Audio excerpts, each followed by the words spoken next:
कश्मीर में जो आतंकी संगठन है उनका एक समूह है। उस समूह का नाम है the resistance front. The resistance front की एक वीडियो हमारे पास आई है। उस वीडियो में द रेजिस्टेंस फ्रंट का एक आतंकी जो है वो भारतीय जनता पार्टी के यूटी अध्यक्ष रविंद्र रैना को धमकी दे रहा है और उस धमकी में वो बहुत सारी बातें कह रहा है। वो ये कह रहा है कि आप जो भारतीय जनता पार्टी का एजेंडा चला रहे हैं, राष्ट्र स्वयंसेवक संघ का जो एजेंडा चला रहे हैं, हम उस एजेंडे के खिलाफ हैं और हम आपको इसके लिए बख्शेंगे नहीं। ये वो आतंकी अपनी वीडियो में कह रहा है। ये आतंकी का वीडियो हमारे पास है। ये वीडियो हमारे पास है। ये आप देख सकते हैं, ये वीडियो हमारे पास है। तो इस वीडियो को ये लंबा, ये 2 मिनट 11 सेकंड का वीडियो है। पीछे बच्चों का काफी शोर आ रहा है और उस शोर के बीच में ये वीडियो शूट की गई है। वीडियो जो आतंकी इस वीडियो में है, उस आतंकी की जुबान ये बताती है, जो तलफ़ुज़ है उसका, जो बात करने का अंदाज उसका है, वो यूं लगता है कि जैसे कोई रजौरी पुंछ का या कश्मीर में भी, कश्मीर घाटी में भी अगर है तो श्रीनगर या अनंतनाग या जो कश्मीरी बोलने वाले डिस्ट्रिक्ट हैं उन डिस्ट्रिक्टों का नहीं है, बल्कि करनाल, टंगदार या उड़ी या उससे दूर पार के किसी इलाके का है, या पाकिस्तान के कब्जे वाले जम्मू कश्मीर का है, या पाकिस्तान का ये आतंकी। वो साफ तौर पर उस वीडियो में जब आप आवाज़ सुनते हैं तो आपको समझ में आ जाता है कि ये बोली या तो रजौरी पुंछ वाली साइड में बोली जाती है या ये बोली जो है बॉर्डर पार बोली जाती है। तो वो आतंकी बहुत सारी धमकियां दे रहा है और ये धमकी भरा वीडियो जो है ये हमारी जानकारी के मुताबिक बीजेपी के यूटी अध्यक्ष रविंद्र रैना को भी मिला है। हालांकि ऑलरेडी पुलिस ने उनको, जम्मू कश्मीर पुलिस ने उनको प्रोटेक्शन दे रखा है, वो ऑलरेडी प्रोटेक्टेड हैं। लेकिन ये धमकी भरे वीडियोस जो हैं, ये आज जो वीडियो आया है, इस वीडियो में जो जुबान इस्तेमाल की गई है, जो कहा गया है, बहुत सारी चीज़ें और भी हैं। अंग्रेजी भी इस वीडियो, जो सोशल मीडिया के ऊपर स्टेटमेंट टीआरएफ की तरफ से आया है, तो इसमें ये कहा गया है कि वो तमाम लोग जो रविंद्र रैना के जूते चाटते हैं, उन तमाम लोगों को हम बता देना चाहते हैं, और बहुत सारी चीज़ें और भी कही हैं। मैं इन तमाम चीज़ों को इम्पॉर्टेंट नहीं समझता कि इनको आपके साथ शेयर किया जाए। ना ही हम ये समझते हैं कि आतंकियों का जो प्रोपेगेंडा है, जो उनके वीडियोज़ हैं, उन वीडियोज़ को आप सोशल मीडिया के ऊपर जब शेयर करते हैं तो आप, उसका मकसद ये होता है कि और ट्रैक्शन मिले और हमारी वीडियो वायरल हो। तो हमारा पहले से एक मौक़िफ़ रहा है कि we do not share these videos which are, जिन वीडियोज़ के ज़रिए आतंकवाद किसी भी तरीके से लोगों के बीच में पहुंचे और आतंकवादियों की वीडियोस लोगों को देखने को मिले, क्योंकि कई लोगों के लिए तो ये वीडियोस हैं और वीडियोस को देख उनको लगता है कि खबर का पार्ट है। तो टेलीविजन चैनल इसको चलाए, हमें कोई दिक्कत नहीं, क्योंकि उनके पास एक बड़ा स्क्रीन है और वाइडर ऑडियंस है, पूरी दुनिया को वो देखना है। हमारा चूंकि स्क्रीन छोटा होता है और इस छोटे स्क्रीन में सोशल मीडिया के ऊपर आकर भी अगर अब हम ये जो आतंकियों का प्रोपेगेंडा है, जो बकवास वो कर रहे हैं, उसी बकवास को आपके साथ शेयर करेंगे तो वो मुझे नहीं लगता कि वो कोई अकलमंदी है। बस सिर्फ ठीक है, आपको ये बता दिया कि जिस तरीके से वीडियो और कई लोगों के पास पहुंची है, हमारे पास भी पहुंची है, बट हम ये नहीं समझते कि इन आतंकियों को, जिनकी स्पेस ऑलरेडी कश्मीर घाटी में खत्म हो चुकी है ही नहीं इनके पास कोई स्पेस है वहां पर। जो थोड़ी बहुत स्पेस है, उस स्पेस में जितना भी वो एक्ट करते हैं उसके नतीजे भी जो है उनको फौरन जो है मिलना शुरू हो जाते हैं। 2 दिन में 4 आतंकी मारे गए हैं और आज भी एनकाउंटर एक जगह चल रहा है। तो जितने भी ये इनकी आतंक की वारदातें हैं, चाहे ये भारतीय जनता पार्टी के वर्करों को टारगेट करते हैं, उनको निशाना बनाते हैं, या इससे पहले नेशनल कॉन्फ्रेंस के वर्करों को निशाना बनाया, उनको शहीद किया, पीडीपी के बहुत सारे वर्कर इसमें शहीद हुए, कांग्रेस के वर्कर बहुत सारे शहीद हुए, अलग अलग सियासी जमातों से ताल्लुक रखने वाले वो लोग जो ये समझते हैं कि जम्मू कश्मीर का मुस्तकबिल जो है वो भारत के साथ जुड़ा हुआ है और ये ताउम्र भारत के साथ ही रहना है, वो तमाम लोग जितनी वो कोशिशें करते हैं आतंकवाद के खिलाफ लड़ाई लड़ने की, डेमोक्रेसी को कश्मीर घाटी में मजबूत करने की जितनी वो कोशिशें करते हैं, उन कोशिशों को कमजोर करने का काम जो है वो आतंकवादी इन राजनीतिक दलों के राजनीतिक लोगों को टारगेट करके करते हैं। नेशनल कॉन्फ्रेंस ने बहुत बड़े बड़े नेता भी आतंकी हमलों में खोए हैं। पीपल्स डेमोक्रेटिक पार्टी के भी कई नेताओं पर आतंकी हमले हुए हैं और जिसमें वो लोग शहीद हुए। इसी तरीके से कांग्रेस के नेता, और अब भारतीय जनता पार्टी चूंकि कश्मीर घाटी में आहिस्ता आहिस्ता जो है अब पैर पसारने लगी है और लगभग सभी कश्मीर के डिस्ट्रिक्टों में इस वक्त बीजेपी का यूनिट है। उस यूनिट में उस यूनिट में जो मेंबर्स हैं वो कम हैं, वो ज़्यादा हैं, वो एक अलग बात है, लेकिन एक राजनीतिक दल के तौर पर भारतीय जनता पार्टी कश्मीर घाटी में पहुंच चुकी है। और पहुंचने के बाद आप ये भी देखते हैं कि तिरंगा रैली आपको कश्मीर में देखने को मिली, लाल चौक में अब तिरंगा है, और भी कई सारी एक्टिविटीज़ जो है राजनीतिक दल करते रहते हैं, तो बीजेपी के कार्यकर्ता भी वो सब एक्टिविटीज़ करते रहते हैं। अब इतनी बड़ी तादाद है बीजेपी के कार्यकर्ताओं की, हमने एक पुलिस के आला अधिकारी से भी पूछा था कि आतंकवादी जब इन कार्यकर्ताओं को निशाना बनाते हैं तो आप जो है इनको सुरक्षा क्यों नहीं मुहैया करते। तो उनने बड़ी खूबसूरत बात की, उनने कहा जी कि कार्यकर्ता 10, 20, 50 हो तो हम उनको सिक्योरिटी प्रोवाइड करें भी, लेकिन जब कार्यकर्ता हजारों में हो तो किस किस को सिक्योरिटी प्रोवाइड करें, कहां कहां पर सिक्योरिटी प्रोवाइड करें। तो हम तो कार्यकर्ताओं से ये कहते हैं कि भाई आप ही एहतियात करें, आप ही जरा एहतियात के साथ मूवमेंट करें, और अगर आप मूवमेंट करते भी हैं तो पुलिस को इन्फॉर्म करके मूवमेंट करें। तो ये कुछ उनका जवाब था। लेकिन बहरहाल आतंकियों की कोशिशें हर वक्त और हर ये इस दौर में नहीं, बल्कि 1996 जब से सरकारें जम्मू कश्मीर में लोकतांत्रिक सरकारें बनती आई हैं, हर सरकार में आतंकियों की कोशिश यही रही है। किसी मिनिस्टर को निशाना बनाया, किसी एमएलए को निशाना बनाया, किसी राजनीतिक पॉलिटिकल वर्करों की तो बात ही मत कीजिए, कि जो अलग अलग राजनीतिक दलों के साथ कार्यकर्ता जुड़े हुए हैं, जिन कार्यकर्ताओं के बाद में सिर्फ पार्टी के लोगों को नाम याद रह जाते हैं, उन कार्यकर्ताओं को ये आतंकी टारगेट करते हैं, क्योंकि वो बिल्कुल निशाना भी इसलिए आसान वो होते हैं क्योंकि ये लोग गांव देहात में रहते हैं, और गांव देहात में कोई पंच है, कोई सरपंच है, या कोई और किसी पोजीशन पर, किसी राजनीतिक दल की इंपॉर्टेंट पोजीशन पर बैठा हुआ है। तो सिक्योरिटी आमतौर पर, मैंने जैसे पहले ही कहा कि बहुत बड़ी तादाद में कार्यकर्ता हैं, तो सिक्योरिटी किस किस को प्रोवाइड करें। तो बीजेपी ने पिछले लगभग 2 महीनों के अंदर, 2 साल के अंदर अंदर, माफ कीजिएगा, 23 के करीब करीब बीजेपी के कार्यकर्ता हैं जो आतंकियों की गोली का निशाना बने हैं, शहीद हुए हैं। पुलिस इस मामले में कुछ कार्रवाई कर भी रही है, और उसके बाद कुछ 4-5 दिन के बाद, ये हफ्ते के बाद सुनने को मिलता है कि जो आतंकी इन कार्यकर्ताओं को शहीद करने के लिए रिस्पॉन्सिबल थे, उन्हें मौत के घाट उतारा गया है। वो हो जाता है हफ्ते 10 दिन के बाद, लेकिन जो नुकसान एक राजनीतिक दल को कार्यकर्ता के जाने से होता है, वो नुकसान तो होता ही होता है।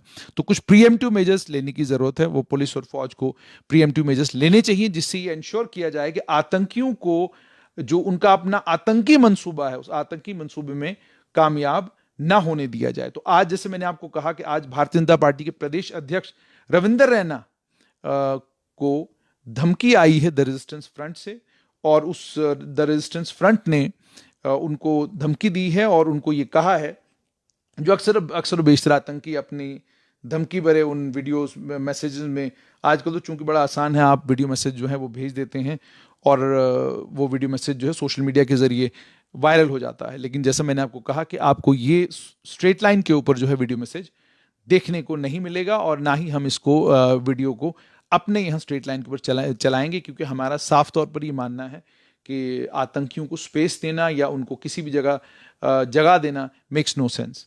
तो दूसरी खबर जिसके ऊपर मैं अब आना चाहूंगा वो है जम्मू कश्मीर के पूर्व उप मुख्यमंत्री कविंदर गुप्ता, थोड़े समय के लिए उप मुख्यमंत्री रहे थे।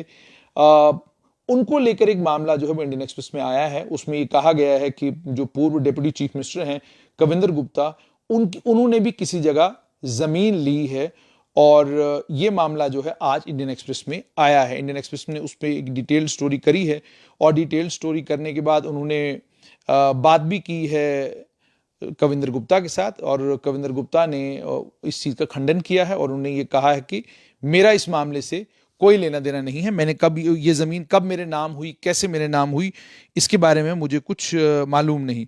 लेकिन जब हम बात करते हैं इस खबर की, तो इस खबर में जो वहाँ के मौके के अफसर हैं, उनसे जब पूछा गया तो उन्होंने ये कहा कि ये मुमकिन ही नहीं है कि एक आदमी के नाम पर ज़मीन हो, तभी किसी व्यक्ति के नाम पर ज़मीन होती है जब वो खुद वहाँ पर मौजूद होता है।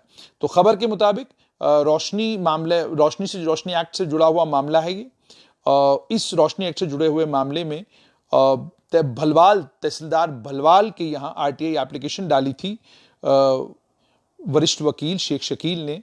तो उन्होंने जो एप्लीकेशन डाली, उस एप्लीकेशन में उन्होंने यही पूछा था। तो उस एप्लीकेशन के जवाब में उनको ये कहा गया है कि कविंदर गुप्ता 2 अन्य लोगों के साथ, जिनमें सुभाष शर्मा और शिवरतन गुप्ता हैं, ज्वाइंटली ऑक्यूपाई कर रहे हैं खसरा नंबर 1789, जो लगभग 23 कनाल 9 मरला है।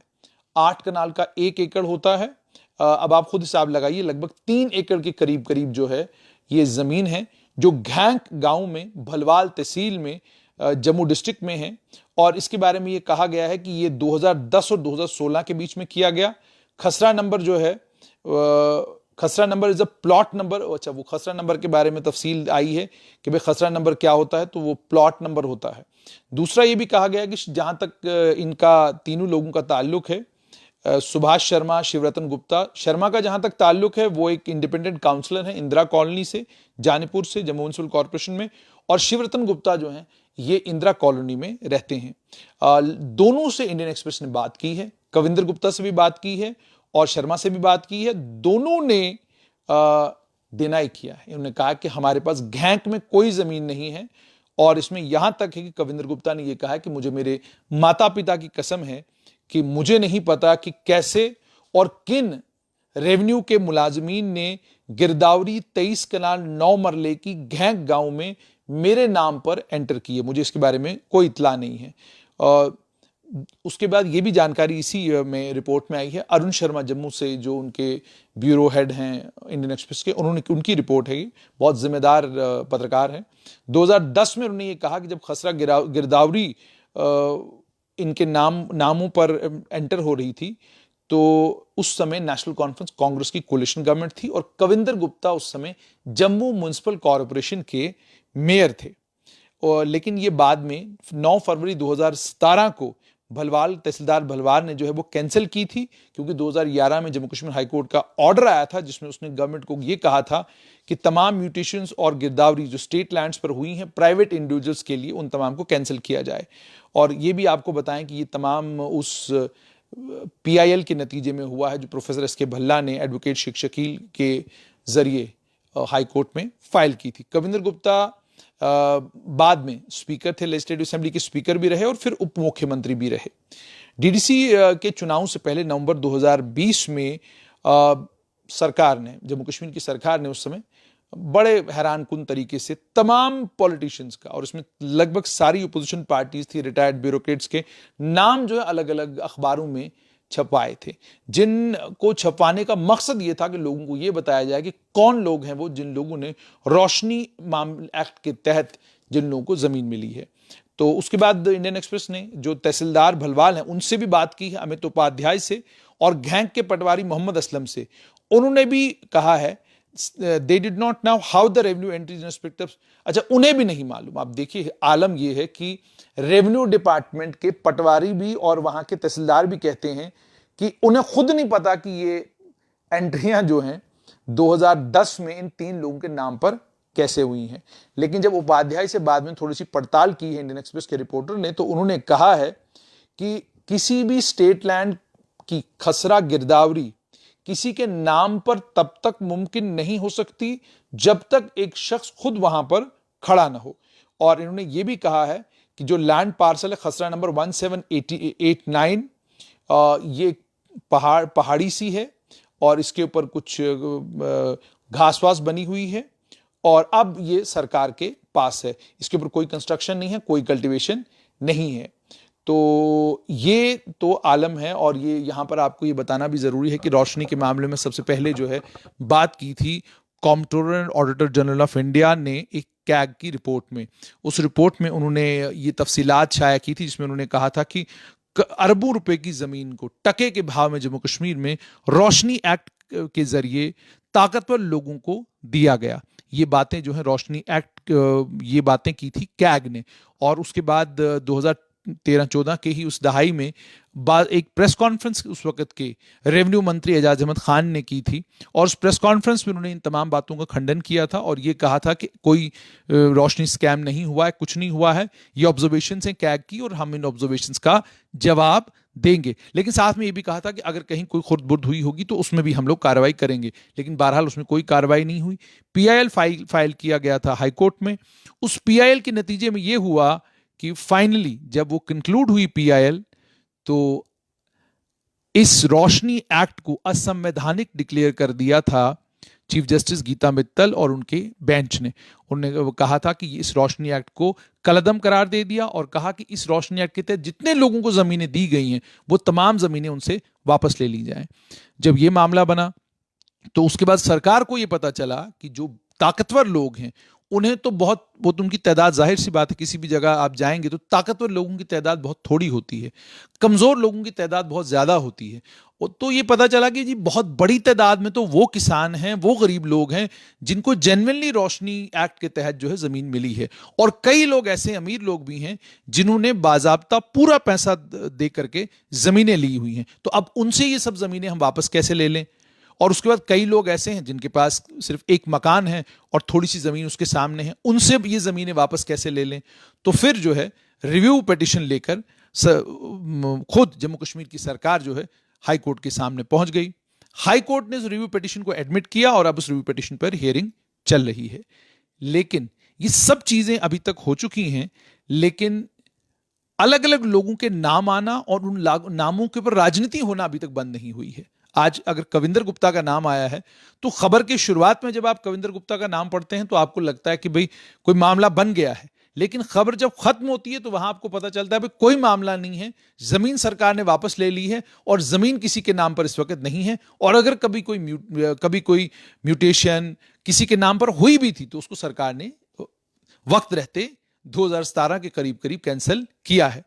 लेकिन राजनीति एक ऐसी चीज है कि कोई भी मामला ऐसा जिस मामले से राजनीति गर्म होती हो, वैसे तो जम्मू में अब राजनीतिक दलों की अगर बात की जाए तो भारतीय जनता पार्टी के मुकाबले में कांग्रेस है, हल्की फुल्की सी लीडरशिप है उनके पास, उसके बाद नेशनल कॉन्फ्रेंस और पीपल्स डेमोक्रेटिक पार्टी है। पीपल्स डेमोक्रेटिक पार्टी का कैडर कम हुआ है लेकिन पार्टी अभी भी ग्राउंड पर है, वर्कर्स हैं, सब कुछ है। तो डीडीसी के चुनाव से पहले सारी अपोजिशन पार्टीज, नेशनल कॉन्फ्रेंस से लेकर कांग्रेस तक और कांग्रेस से लेकर बाकी जितने राजनीतिक दल जो हैं जो अपोजिशन में हैं, उन सभी लोगों के नाम अखबार में आते रहे और रोज वो ये सुनने को भी मिलता था कि वो डिवकॉम के दफ्तर से रोज जो है वो नाम जो है पहुंचते अखबार के दफ्तर तक और अखबार में बाजाब्ता जो है वो लिस्टें पूरी पूरी शाया हो रही थी। लेकिन तब लोग बड़े हैरान थे, सब ये पूछते, बार बार पूछते कि भाई इसमें ये जो इतना बड़ा लैंड का स्कैम हुआ है, क्या मुमकिन है कि बीजेपी के लोगों को कहीं कोई फायदा हुआ ही नहीं है? तो सारा फायदा जो है वो नेशनल कॉन्फ्रेंस वाले, कांग्रेस वाले और पीडीपी वाले ले गए, बीजेपी वालों को फायदा क्यों नहीं हुआ? तो वो ढूंढते ढांढते पूछते पाछते कविंदर गुप्ता का नाम जो है फाइनली एक लिस्ट में वो भी बाहर आ गया।